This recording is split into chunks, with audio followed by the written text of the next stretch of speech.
क्या कोई साइंस होते हैं कि आप जान सको सामने वाला बंदा स्पिरिचुअल है भी या नहीं? आम व्यक्ति को लगा रहे भैया ये तो बहुत भयंकर स्थिति, अब इसका कैसा मुकाबला करेंगे, but that person would remain calm, collected and compose without getting excited. Either way हर व्यक्ति अपने ही इमोशंस, अपने ही पैदा किए इमोशंस के भार में दबा हुआ है। क्यों? क्योंकि उसको पता ही नहीं है कि वो इमोशन जनरेट कैसे हो रहे हैं, कैसे हो रहे हैं सर? वो खुद ही कर रहा है। स्किल, एबिलिटी, क्वालिटी जो भी आपको चाहिए स्पिरिचुअल या आध्यात्मिक डेवलपमेंट के लिए, वो ईश्वर ने आपको ऑलरेडी दे के भेजा है। सबको, एवरीबडी जो पैदा हुआ उस पर वो सारी क्षमताएं हैं, शक्तियां हैं, स्किल्स हैं, एबिलिटीज हैं। आपको you have to learn to invoke. The moment your mind gets a higher purpose for itself, it becomes focused, whether you have learned meditation or not.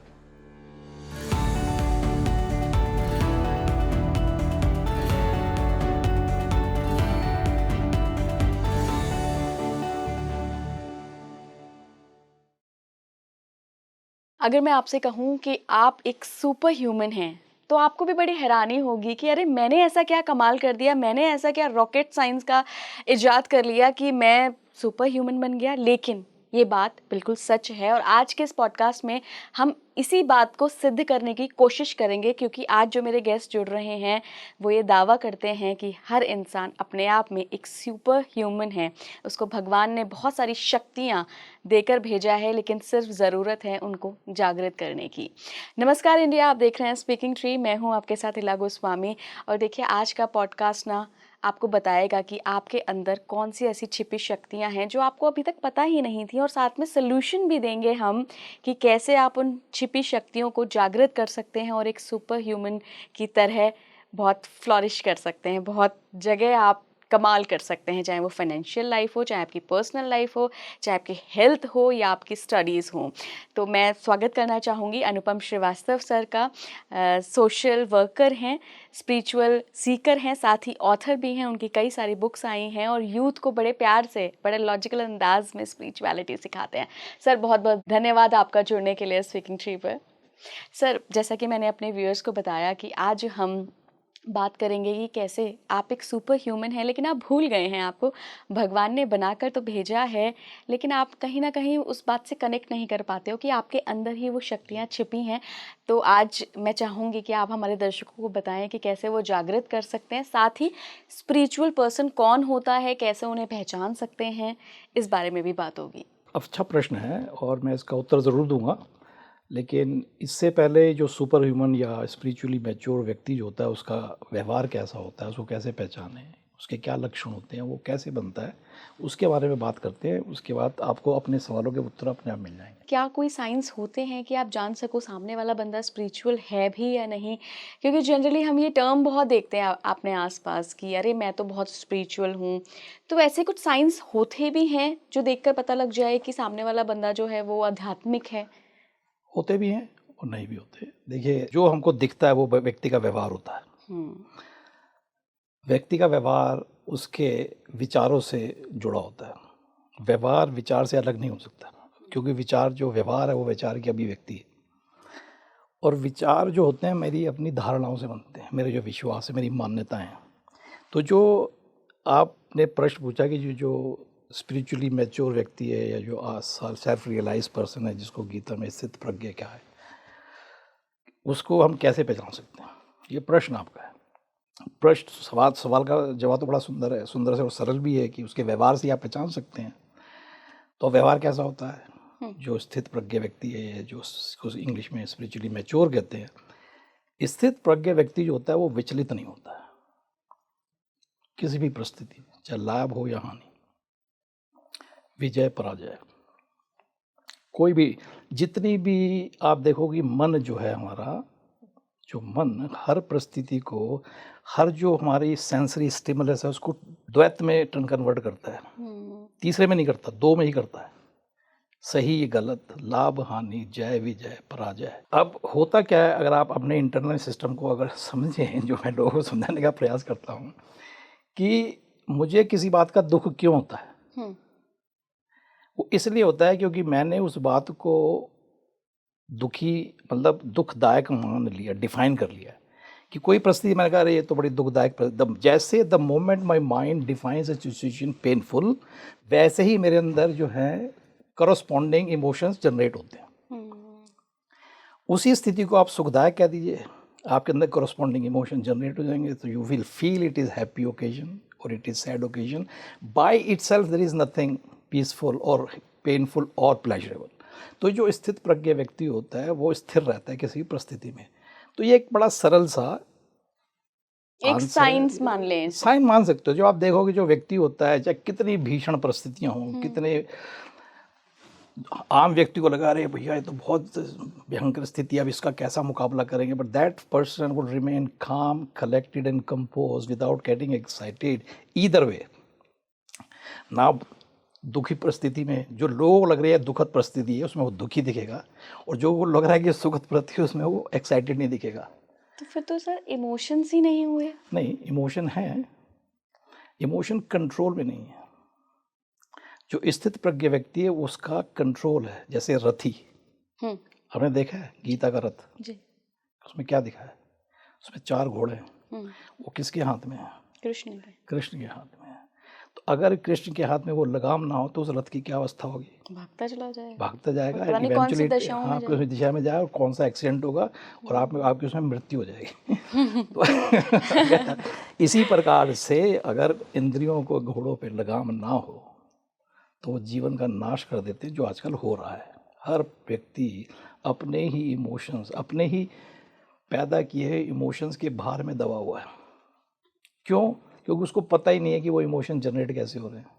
कैसे हो रहे हैं सर? वो खुद ही कर रहा है चीज़ों को मानकर कि ये दुखद परिस्थिति, तो दुखी हो गए, उसने मेरी बेइज्जती कर दी। उसने तो नहीं करी बेइज्जती, उसने तो अपशब्द कहे। ये अपशब्द बेइज्जती है, ये किसने कहा? हमने खुद बना लिया। खुद कहा। इसका मतलब आप खुद तय कर रहे हैं ना ये बेइज्जती है। उसने तो बेइज्जती नहीं करी, वो तो अपशब्द बोल के अपने चाय पी रहा है, आनंद ले रहा है, टीवी देख रहा है, घर बैठा हुआ है। आप बिलबिला रहे हो सारे शाम, रात को नींद नहीं आ रही, क्यों? बस बेइज्जती हो गई। अब बेइज्जती कर कौन रहा है? बेइज्जती तो आप ही कर रही ना अपने। आपने तय किया कि जो उसने कहा वो बेइज्जती है। तो if you learn the art of not interpreting situations in binary fashions, corresponding emotion generate नहीं होंगे अंदर। प्योर साइंस है, इसमें कोई वो नहीं है, इसमें कोई मिस्टीरियल स्टफ नहीं है कि ऐसा होने से वैसा, कुछ नहीं। It's a pure and utter science. नकारात्मक निर्णय, नकारात्मक एहसास, सिंपल साइंस। सुखद इंटरप्रिटेशन, सकारात्मक interpretation of A situation, you will have सुखद एक्सपीरियंस, प्योर, कोई टेंशन ही नहीं है। तो अब आपको ये निर्णय करना है कि what kind of experience you want to have in life. अगर आपको लगता है मुझे, क्योंकि जब आपके लगातार अनुभव सुखद होते हैं, इस अवस्था को स्वर्ग कहते हैं। लगातार नकारात्मक अनुभव होते हैं उसको नर्क कहते हैं। तो हु इज क्रिएटिंग इट? हम खुद, हमारे विचार। हम अपने मन के माध्यम से अपना स्वर्ग और नरक निर्मित करते हैं प्रतिपल। तो मन जो है वो एक ऐसी एंटिटी है हमारी पर्सनालिटी का जिसके ऊपर कई उपनिषद लिखे।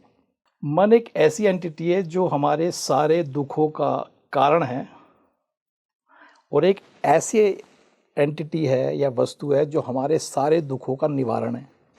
तो मन को जानना, मन को समझना अति आवश्यक है। और बहुत सारी जो हमारी साधनाएं हैं,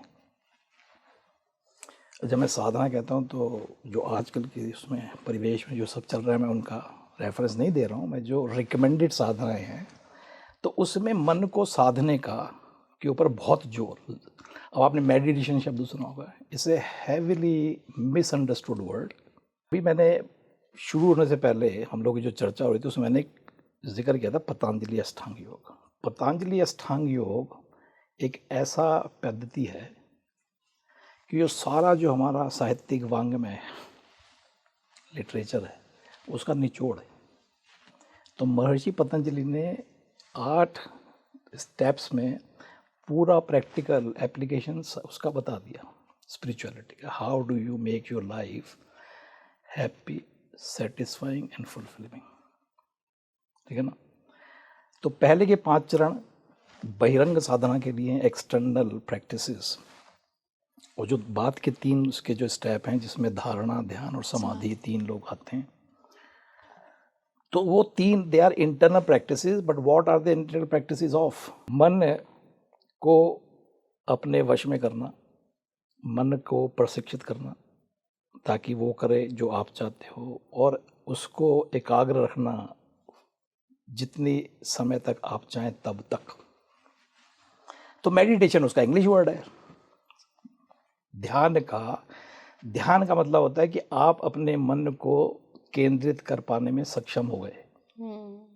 you can keep your mind on A topic, किसी भी एक विषय पे अपने मन को एकाग्र रख सकते हो, चाहे आपकी इंद्रियां कितने डिस्ट्रैक्शन पैदा करें।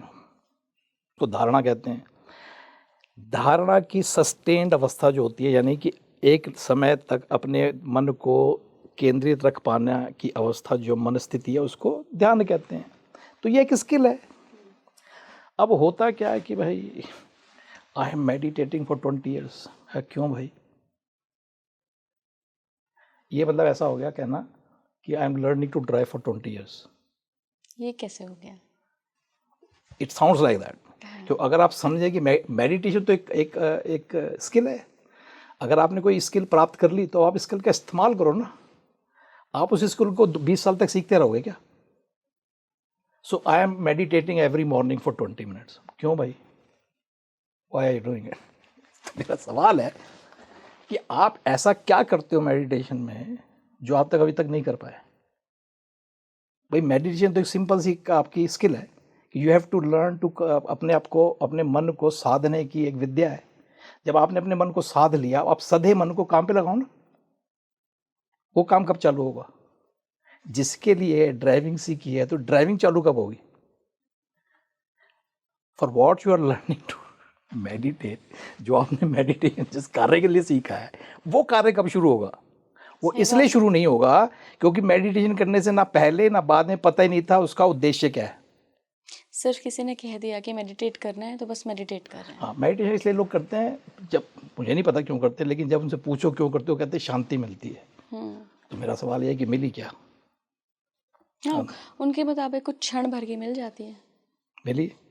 तो अगर मिली तो कहाँ चली गई फिर? परमानेंट नहीं है। तो मेडिटेशन को एस्प्रो बना दिया है। अगर जब सर में दर्द हो तो मेडिटेशन कर लो, और नहीं हो तो कोई बात नहीं। तो मेडिटेशन है उस 20 मिनट, आधे घंटे, 1 घंटे में मन शांत। तो why can't you keep that it is to mind all the time? हमेशा क्यों नहीं रख सकते हैं उसको? क्यों नहीं सकते? ऐसा क्या है इसमें? रॉकेट साइंस तो नहीं है कुछ भी। आपने ज्ञान, अपने एक विद्या सीख ली, अब आप विद्या को क्यों नहीं इस्तेमाल कर सकते? हमेशा हर परिस्थिति में जीवन की अपने मन को स्थिर और शांत क्यों नहीं रखा जा सकता? लेकिन हमको बता दिया रॉकेट साइंस है, गंगा जी में एक टांग में खड़ा होना पड़ेगा, या किसी गुफा में जाके आलती पालती मार के बैठना पड़ेगा सालों तक, तब कुछ होगा। ऐसा कुछ नहीं है। डॉलर देवता के दर्शन आपको 25 साल बाद हुए? दर्शन हुए कि नहीं हुए? अब तो होते हैं डेली। इस साधना में 25 वर्ष लगे। ये जो तपस्या आपने करी, नर्सरी स्कूल में घुसे थे तपस्या करने के लिए, और एमए तक बगैर सांस रोके अध्ययन किया, या तपस्या 25 साल।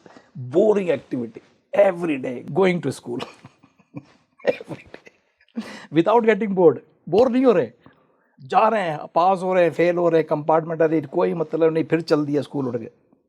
25 साल तक सोच के देखिए, इतनी तपस्या हम लोगों ने करी है, और ईश्वर के दर्शन प्राप्त हुए। ईश्वर? डॉलर? भाई जिस ईश्वर की पूजा करोगे वही प्राप्त होगा ना। ईश्वर आपने क्यों पढ़ाई करी? या हम क्यों पढ़ते हैं? हम इसीलिए पढ़ते हैं ना कि हमको डॉलर प्राप्त हो। डॉलर से मतलब पैसा। क्यों पैसा प्राप्त हो? क्योंकि पैसे से सुख प्राप्त होगा, सुख के साधन अर्जित कर सकता हूँ।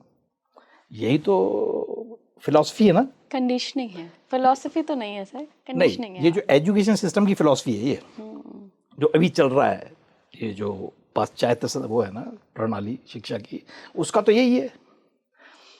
आप क्यों शिक्षा प्राप्त करते हो? ताकि आप पैसा अर्जन का गुण सीख लो और पैसा अर्जित करो, फिर संचय करो साधन, ताकि आपको सुख प्राप्त हो। यही तो है अल्टीमेटली, और क्या है।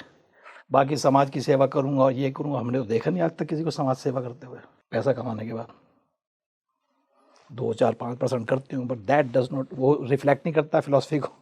अगर ये फिलॉसफी आपकी थी कि सेवा करने के लिए मैं विद्या अर्जन कर रहा हूँ, तो सेवा तो कोई नहीं कर रहा, सब पैसा ही कमा रहे हैं और गला काट के कमा रहे हैं, साधारण सीधे रास्ते से मिल रहा है, टेढ़े से कमा रहे हैं, हाथ से नहीं मिल रहा चाकू से कमा रहे हैं, रिश्वत से, ऊपर से, नीचे से, सब जगह से कमा रहे हैं। तो अल्टीमेट और बेस्ट प्रोफेशन मिल जाए, ये बन जाऊँ। मैं प्रोफेशन का नाम नहीं लेना चाहता, लेकिन जो बन रहे हैं समाज सेवा करने के लिए, कोई चिकित्सक बन रहा है, कोई इंजीनियर बन रहा है, कोई जो है कि समाज की उद्देश्य की सेवा करेंगे, तो कितनी सेवा हो रही है।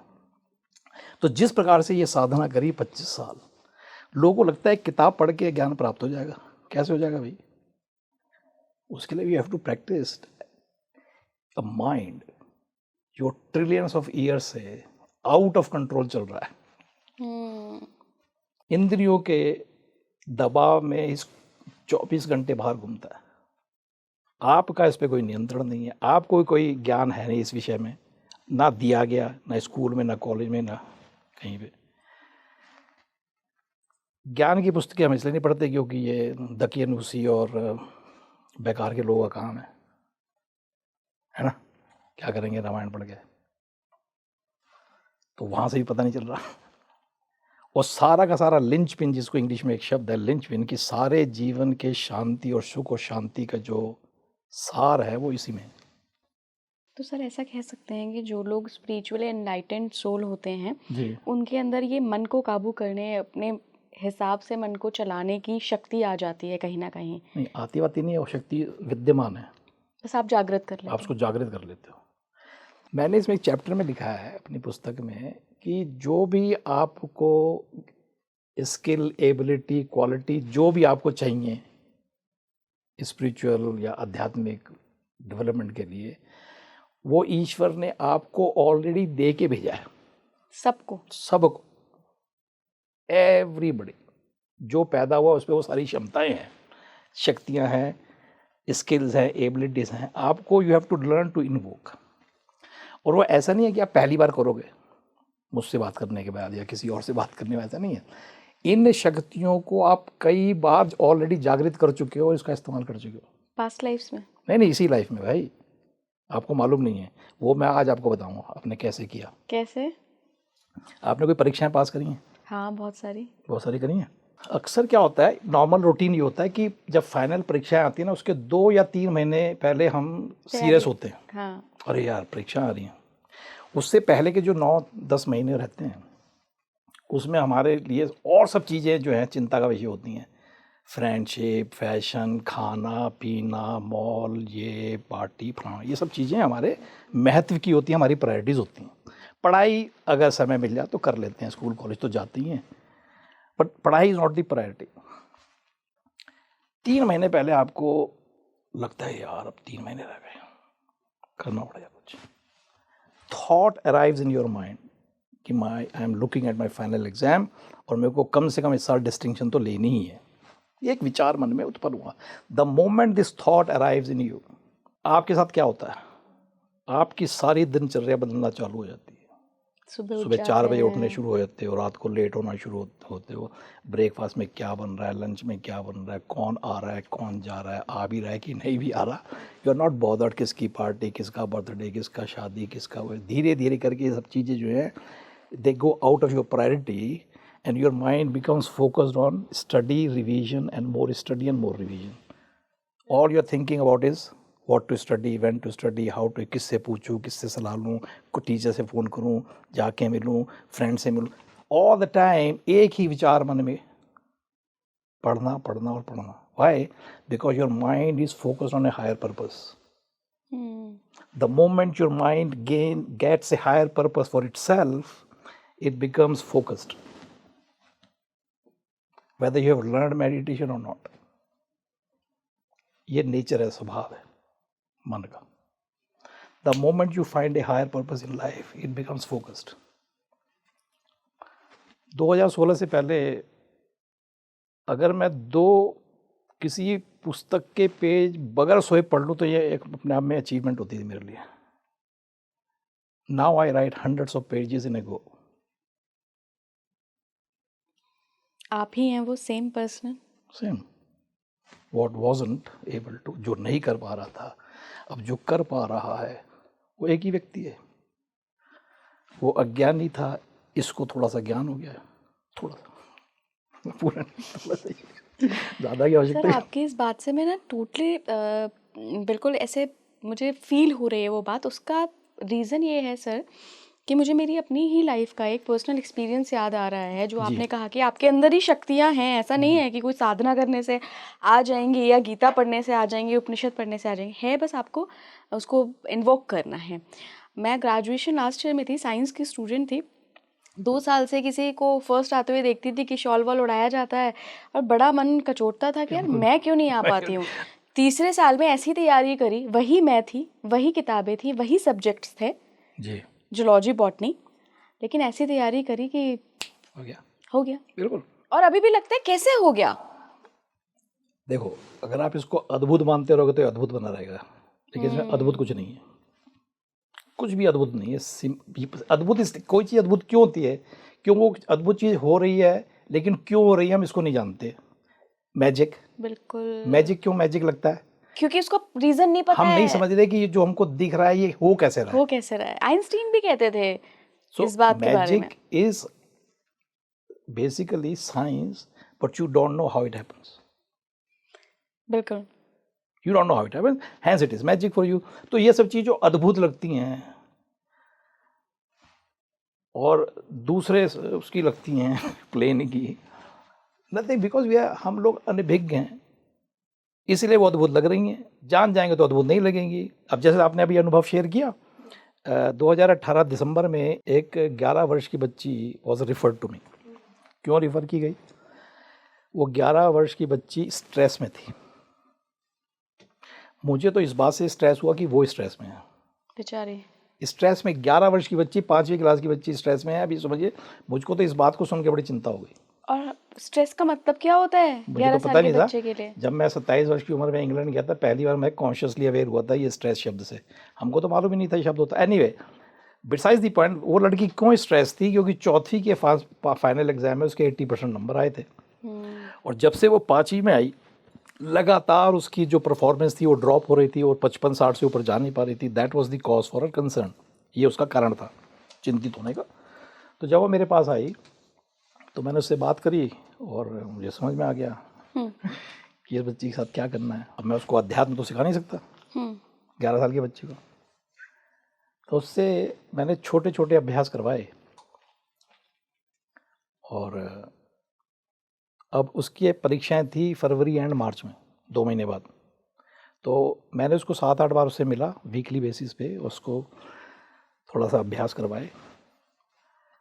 और जब अप्रैल में मैं दोबारा लौटा भारत तो उसका समाचार प्राप्त हुआ कि उसके जो है ना एग्रीगेट 96% आए.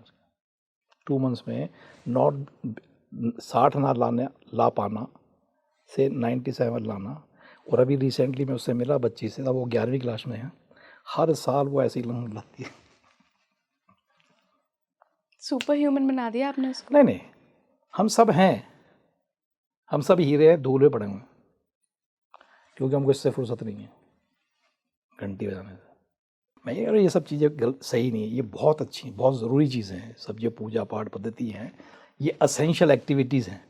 ये वैसे ही असेंशियल हैं जैसे भाषा सीखने के लिए काका गागा भाषा ना सीखे बगैर भाषा नहीं सीख सकते. तो जो महत्व, जो यूज़फुलनेस प्राइमर का है भाषा ज्ञान में, वो ही इन पूजा पाठ और सब पद्धतियों का है. फिर सर आपने क्या ऐसा किया, कौन सी उसको उसकी शक्ति याद दिलाई उस बच्ची को? मैंने कुछ नहीं उसको याद दिलाया. हनुमान चालीसा में एक छोटा सा एक आधा पोर्शन है चौपाई का, राम काज करिबे को आतुर. सुना? What does it mean? इसका मतलब ये होता है कि your mind is desperately keen to serve you. जो आपका मन है वो हनुमान उसको दर्शा रहे हैं स्टोरी में. उसका रोल प्ले कर रहे हैं। सो हनुमान जो है वो आपका मन है जो कथा में दर्शाया गया। तो उसमें तुलसीदास जी लिखते हैं कि राम काज करिबे को आतुर, कि जो हनुमान है वो राम काज करने के लिए आतुर है। हो रहे हैं। This is the nature of your mind. Your mind is waiting to serve you. हमको पता नहीं, hence we are serving our mind. मन कर रहा है, मन कर रहा है बड़ा अच्छा खाना है, खा लेता हूँ, तो I have become servant to mind instead of. तो ये अधर्म नहीं है? अगर राम हनुमान का सेवक हो तो इसको अधर्म नहीं मानेंगे? तो लेकिन ये अधर्म हम हर पल कर रहे हैं। क्यों कर रहे हैं? क्योंकि हमें पता नहीं है, क्योंकि हम तोते की तरह रट तो लेते हैं, समझते कुछ नहीं है। आपको मेरी बात सुनिए। सेकंड प्रिंसिपल कि माइंड जो है आपको सही साबित करने के लिए भी आतुर है। कैसे? जो भी आप सोच लेंगी वो सही साबित कर देगा। आप सोच लेंगे नहीं हो सकता, मैं नहीं कर सकती, माइंड सेगा yes ma'am you are right, now let me prove it to you, you are right. And what happens, you say see मेरी कोई सुनता नहीं, मैं सबको इतने जैसे कह रहा हूँ नहीं हो सकता। होता है कि नहीं होता एवरीडे? आप इसी बात को कहती थी मैं ये कर सकती हूँ और मैं करूंगी, it will happen. Mind proves you right. तीसरा प्रिंसिपल है माइंड डज नॉट अंडरस्टैंड वेग लैंग्वेज। उथला उथला नहीं समझेगा। नहीं, वेग नहीं होना चाहिए, बहुत बिखरा हुआ नहीं होना। एक स्पेसिफिक होता है, उसका उल्टा वेग। तो अगर मैं आपसे कहूँ कि इला मेरे को कुछ पैसे दो, तो मैं वेग है ये, तो कितने अमाउंट दूं, बताइए। कितने दूं, क्या दूं, कितने कम है, मतलब कुछ पैसे कितने होते हैं भाई? आपके लिए कुछ हो सकता है 10 करोड़ हो, मेरे लिए हो सकता है 100 ही हो। लेकिन ये क्लियर नहीं हुआ, क्यों? बिकॉज मैं वेग हूं। वहीं मैं आपसे कहूं कि मुझे 100 रुपए दीजिए, तो अब आपको क्लैरिटी है कि 100 दूं कि ना दूं। तो ये मैनिफेस्टेशन जैसा ही है सर, कि बिल्कुल क्लियर आप बताओ अपने दिमाग को। ये हमको पता ही नहीं है कि हम वेग सोचते हैं, वेग कहते हैं, मालूम ही नहीं है। आप अपनी कन्वर्सेशन को ऑब्जर्व कीजिए अपने ऑफिस में, लोग ऊल जुलूल बातें करते हैं, कर देंगे, अभी आते हैं, देख लेते हैं, चलो हो जाएगा थोड़ी देर में। अरे ये क्या मतलब है भाई? अभी आता हूँ, कब आता हूँ, अभी कब? ये जो अभी है इसकी शुरुआत कब हो रही है? अभी आते हैं थोड़ी देर में। ये थोड़ी देर कब, कहाँ से शुरू हो रही है थोड़ी देर? अभी से 1 घंटे बाद, 2 दिन बाद, 2 महीने बाद, ये अभी क्या है? और देन वी वंडर, पता नहीं मेरे साथ ही ऐसा क्यों हो रहा है। भाई ऐसा इसलिए हो रहा है because you have no clue. आपने एक वेग ऑर्डर दिया है, अमेजोन डिलीवर क्या करेगा? थोड़ा सामान भेज दो। ऐसा करते हैं क्या अमेजोन पे? यू आर स्पेसिफिक, कौन सा प्रोडक्ट चाहिए, किस वैरायटी का चाहिए, किस कॉम्बिनेशन में, किस क्वांटिटी में चाहिए, then you place the order. So mind is like Amazon, talk specific, otherwise mind has no clue what you are talking about, उसको पता ही नहीं। अब आप कह रहे हो कि मेरे साथ ये ऐसा क्यों? ऐसा इसीलिए हो रहा है क्योंकि आपको पता ही नहीं कि आपको जीवन में चाहिए क्या, आप क्लियर ही नहीं है। तो वेग, तो इसके आधार पे मैंने एक छोटा सा प्रार्थना का एक कॉन्सेप्ट तैयार किया, उसको बोलते हैं स्मार्ट प्रेयर। स्मार्ट जो शब्द है वो मैनेजमेंट स्टडीज़ में भी बड़ा कॉमनली यूज़ होता है, which is specific, measurable, achievable, realistic and time bound. और ये मैं बच्चों से प्रैक्टिस कराता हूँ। ओके। कि आपको अगर 99 चाहिए इस साल, तो से दैट कि I will get 96% this year, और इसके ऊपर भजन करो इसका सुबह शाम। कीप रिमाइंडिंग योर माइंड, अपने मन को सुबह शाम याद दिलाओ कि आपको 96, 97, 99 लाने हैं, और आपके आ जाएंगे इररिस्पेक्टिव ऑफ, बजाय इसकी आपकी शैक्षिक क्षमता क्या है, इससे कोई फर्क नहीं पड़ता। आपको स्कूल ने क्या मान लिया, या आपने क्या मान लिया अपने अंकों के आधार पे कि आप कितने इंटेलिजेंट जो नहीं, उससे कोई फर्क नहीं पड़ता। वंस यू सेट, एक बार आप गोल तैयार कर लीजिए अपने मन के लिए, इट विल बी डिलीवर्ड। ये जो बच्ची का मैंने उदाहरण दिया, तो इसमें कोई अद्भुत या चमत्कार थोड़ी ना हुआ है। वो बच्ची पहले नालायक थी, बाद में इंटेलिजेंट हो गई, या नालायक होने से पहले भी इंटेलिजेंट थी, बाद में नालायक हुई। वो सत्यता क्या है? कोई सत्यता नहीं है, मन की स्थिति है।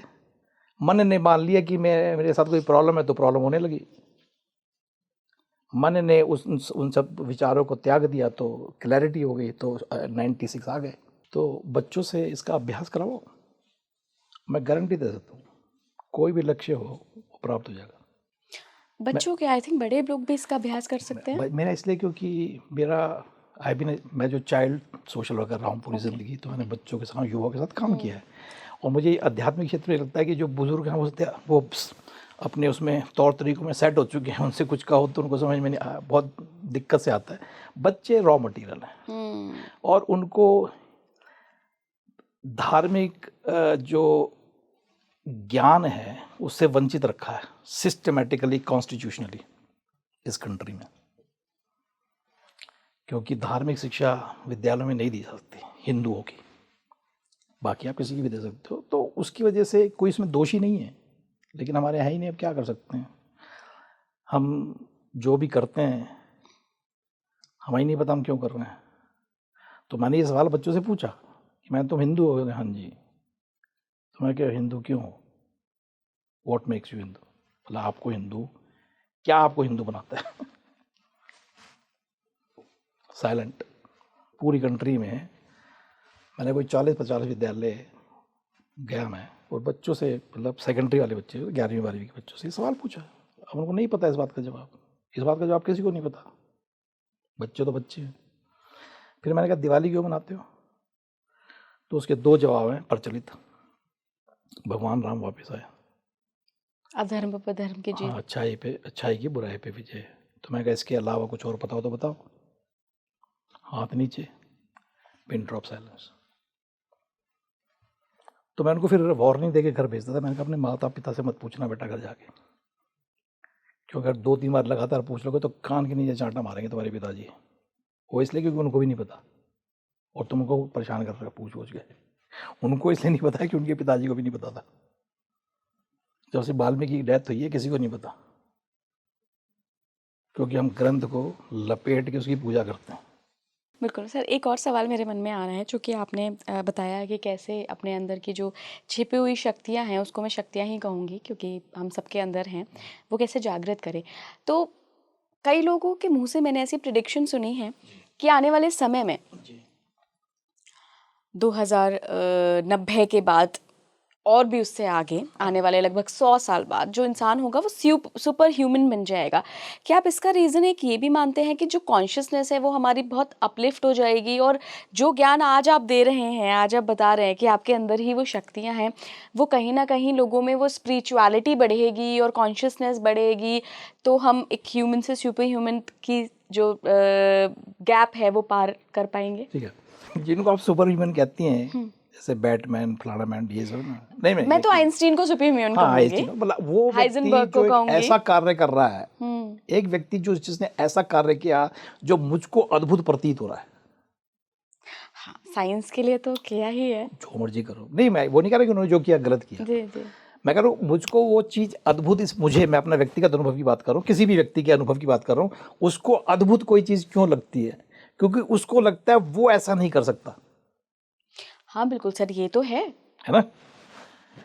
तो इसका मतलब मैं अज्ञानी हूँ। अज्ञानी से मतलब मैं इसका मतलब नहीं मैं पढ़ा लिखा नहीं हूँ। आप पीएचडी होके भी अज्ञानी हो सकते हैं। हाँ बिल्कुल। अज्ञानी से मतलब आपको आत्मज्ञान नहीं है। You don't know who you are. जी बिल्कुल।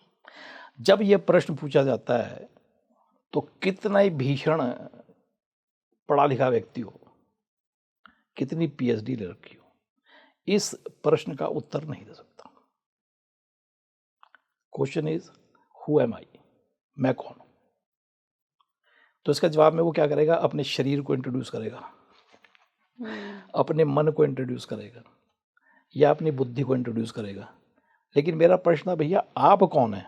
आप अपने शरीर के बारे में बता रहे हैं। मैंने तो आपके शरीर के बारे में नहीं पूछा, मैं पूछ रहा हूँ आप कौन है? कहते मैं यही हूँ, मैं इला हूँ। मैं कहा वो तो आपके शरीर का नाम है, वो इसलिए दिया है ताकि अनुपम से भिन्न हो सके। नहीं तो जब इला आएगी तो लोग पहचानेंगे, कैसे बुलाएंगे? तो एक शरीर जो है इसका नाम रख दिया, जैसे घरों के नंबर होते हैं। ये तो डाकिया डाक कहाँ डालेगा? डाकिया को डाक डालने के लिए नंबर चाहिए ना। तो शरीर का नाम है। आप कौन है? Who are you? That is the question. This is the subject matter of all the Vedas and Upanishad have commented on it. इसका सार वेद व्यास ने गीता में डाला, गीता आपको तब तक समझ नहीं आती जब तक आप महाभारत का संदर्भ ना समझें। तो गीता में वेद उपनिषद का सार है। तो हर एक चैप्टर के पीछे, चैप्टर खत्म होते हुए यही कहा जाता है कि गीता जो है वो उपनिषद है, योग है और विद्या है। It's science of you. अपने ये जो उपनिषद, ये जो जिसको हम आध्यात्मिक स्पिरिचुअलिटी कहते हैं, इट्स नथिंग। आप और मेरे जानने का ज्ञान और विज्ञान है, और कोई इसमें कुछ भी रॉकेट साइंस नहीं है। लेकिन जो हम अडम्बार देखते हैं उससे इस बात का एहसास नहीं होता कि ये ऐसी चीज़ है ना। तो मतलब आप कह रहे हैं सर कि कोई भी सुपर ह्यूमन बन सकता है, सिर्फ आपको अपनी कैपेबिलिटीज को सुपर समझना ह्यूमन है। तो आप हैं ही। भगवान ने तो आपको सुपर ही बना के भेजा था, supreme self. You were supreme self. लेकिन आप अपने आप को सुप्रीम नहीं मानते ना, इसमें क्या करे कोई। छोटी मान सकता है। आपने अपने आप को छोटा माना हुआ है। क्यों? आप अपने आप को शरीर मानते हैं। शरीर आप है नहीं। शरीर आप वो हैं जो इस शरीर को जागृत करता है, इस शरीर को एनलिवन करता है। You are that power, that super power which is making this body to function. लेकिन बॉडी कह रही नहीं जी मैं, अब क्या कर सकता है कोई आदमी? कहे नहीं मैं पागल हूं, तो उसको कैसे मनाए कोई कि नहीं भाई आप पागल नहीं हो। तो आत्मा या परमात्मा, या जिसको हम ब्रह्म के नाम से जानते हैं, और शरीर मन बुद्धि, इसको आप ऐसे समझिए जी। कि जैसे बल्ब एक बड़ा सोफिस्टिकेटेड इक्विपमेंट है, साइंटिफिक गैजेट,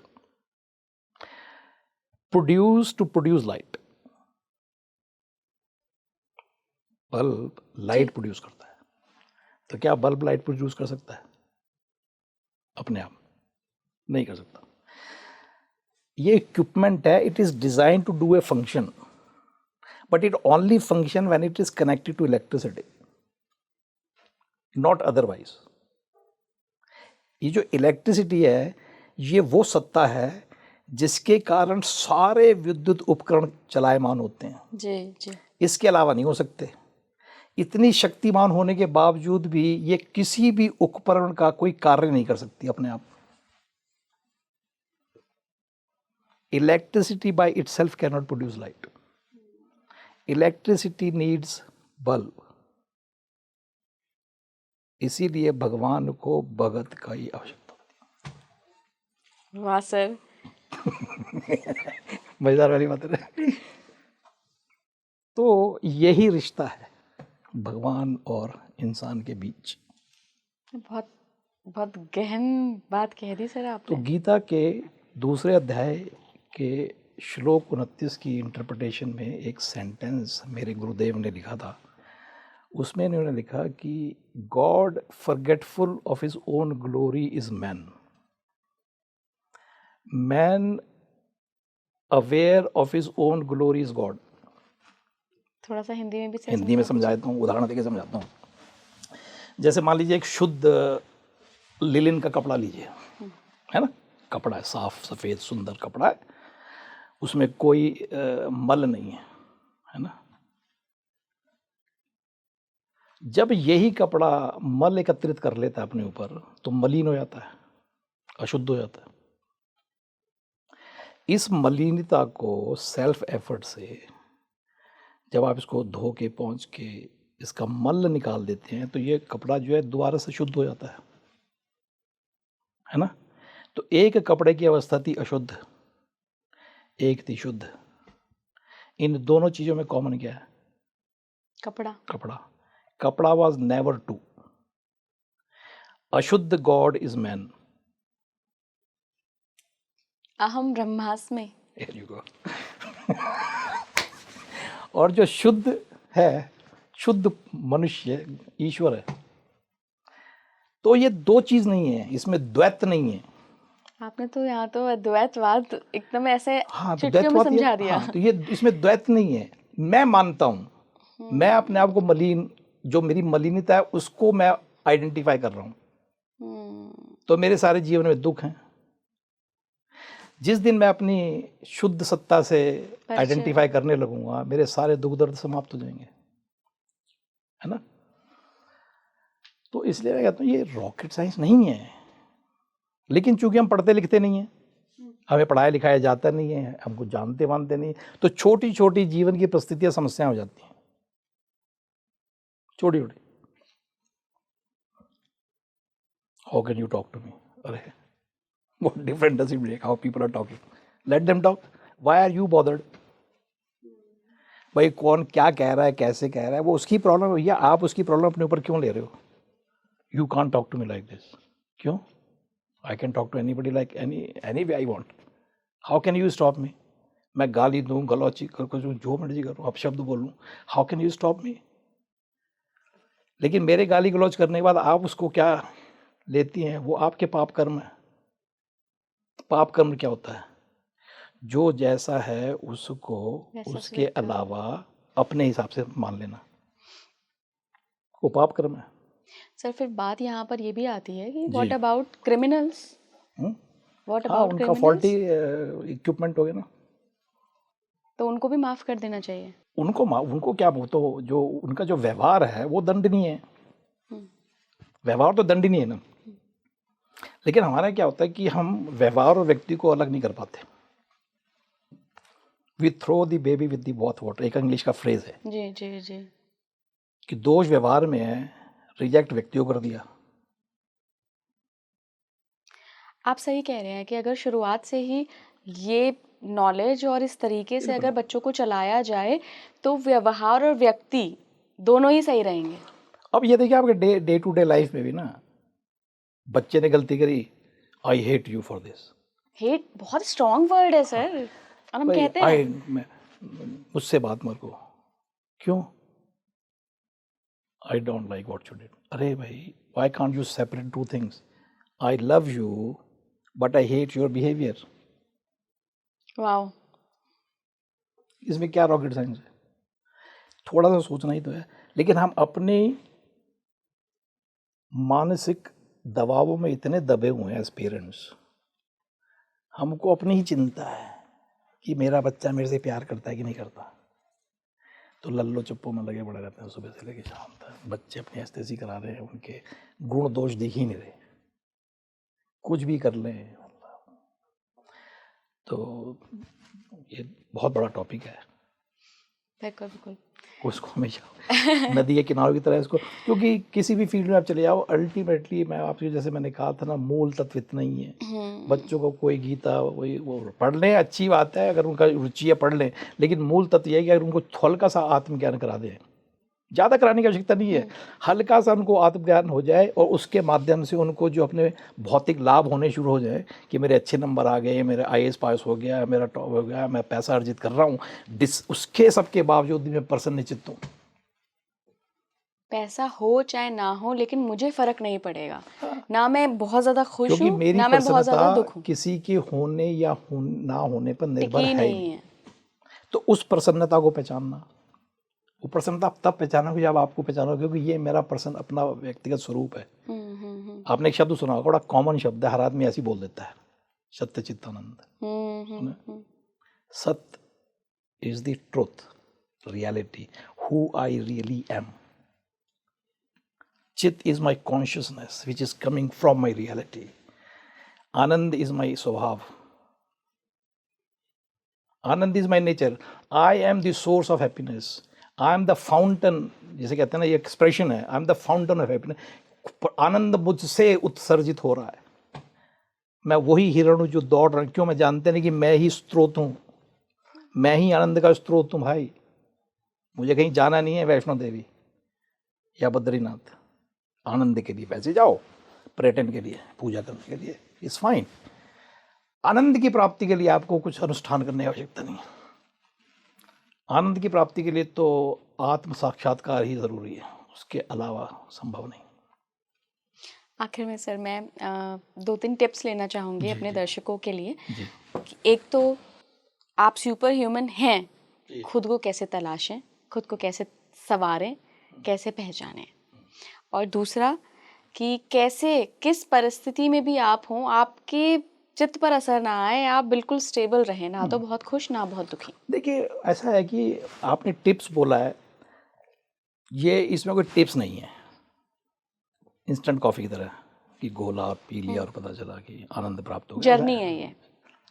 आप अपनी पहचान एक सफ़र है। First you have to acknowledge कि I am not what I thought I was. मैं वो नहीं हूँ जो मैं सोचता आ रहा था आज तक कि ये मेरी पहचान है। मेरी पहचान बहुत विरत, बहुत महान, बहुत उच्च है। पहले तो इस बात को स्वीकारें ना जी। तो जब आप यहाँ से स्वीकारते हैं तब आपका सफ़र शुरू होता है। हाँ जी। और सफ़र शुरू करने के लिए इतने गुणीजन संसार में हैं। और मैं तो पुस्तकें लिखते ही यंग लोगों के लिए हैं ताकि उनके मन के ये भ्रम जो हैं समाप्त हों, जो आपने देखा हो किताब में। अपनी पुस्तकें मैं यही सब लिखता हूँ। मैं वो सब नहीं लिखता हूँ कि फलाने उपनिषद में क्या लिखा है और गीता में क्या। वो तो जिसको गीता पढ़ ले गीता पढ़ ले, मैं क्यों लिखूँ उसके बारे में। मैं तो ये लिख रहा हूँ कि जो गीता में बताया जा रहा है वो जो रस है वो आपको कैसे पीना है। हाउ, अब जैसे मैंने आपको माइंड के बारे में बताया, छोटे छोटे प्रिंसिपल मैंने बच्चों को बता दिया। अब बच्चों से बताओ कि भैया ये हनुमान चालीसा पढ़ो, तो कहाँ पढ़ने वाले हैं वो। भय की वजह से पढ़ लें तो पढ़ लें, एग्जाम में नंबर आने की वजह से पढ़ ले तो पढ़ लें, अन्यथा नहीं पढ़ेंगे। तो इस तरह की टिप्स नहीं होती है। इसमें ये समझ लेना चाहिए कि ईश्वर ने तो हमको महान ही बनाया था। अब हम खुद ही अपने आप को कीचड़ में लपेटे हुए तो भगवान क्या करेगा उसमें। Electricity can't decide whether to produce light और एयर। ईश्वर ने तो आपको सब जगह भेज दिया। अब लोग कहते हैं भगवान अगर इतना शक्तिशाली है तो भगवान संसार के दुख क्यों नहीं मिटा देता। नहीं, भगवान ने कहा ये सारी जिम्मेदारी मैंने आपको सौंप दी है, आपके अंदर कैपेबिलिटी दी है, आपको दी है, यू डिसाइड। अब इलेक्ट्रिसिटी थोड़ा डिसाइड करेगी बल्ब में से 10 वाट की निकले, 100 की निकलेगी, 500 वाट की इलेक्ट्रिसिटी, तो बल्ब डिसाइड करेगा ना। बिल्कुल। बिजली तो आपको वो शक्ति प्रदान कर रही है जिससे आप चलायमान हो जाओगे। तो इसी प्रकार जो हमारे अंदर ईश्वर है, जो मैं हूँ अपने अंदर, me in me is the actual power. तो जो मेरी सत्ता है वो तो बहुत महान हमेशा से ही थी, वो तो कभी कम थी नहीं। मैंने उसको कम मान लिया ना। तो आप जो अपने मन के विकार है उसका समाधान कराओ और वो हो जाता है। इसमें रॉकेट साइंस नहीं है। बिल्कुल बिल्कुल सर बहुत बहुत धन्यवाद जुड़ने के प्रणाम। लिए। और मतलब आज इतने छोटे से पॉडकास्ट में हमने इतनी गूढ़ बात कर ली, गहन बात कर ली। और आई होप कि आपने अगर बहुत ध्यान से सुना होगा ना तो आपको बहुत सारे अपने प्रश्नों के, बहुत सारे सवालों के जवाब मिल गए होंगे जो आप बहुत समय से ढूंढ रहे होंगे। मुझे पर्सनली सर बहुत अच्छा लगा सुनकर। और मेरे खुद के मतलब मुझे ऐसा लग रहा था कि आज ईश्वर ने आपको मेरे सवालों के जवाब देने के लिए यहाँ पे बिठाया है। आप मुझे कमेंट बॉक्स में ज़रूर बताइएगा कैसा लगा आपको ये पॉडकास्ट। ये बहुत नए तरीके का ज्ञान था जो आपने इससे पहले सुना नहीं होगा। ज़रूर मुझे अपने रिव्यूज़ दीजिएगा कमेंट बॉक्स में। जुड़े रहिए स्पीकिंग ट्री के साथ। नमस्कार।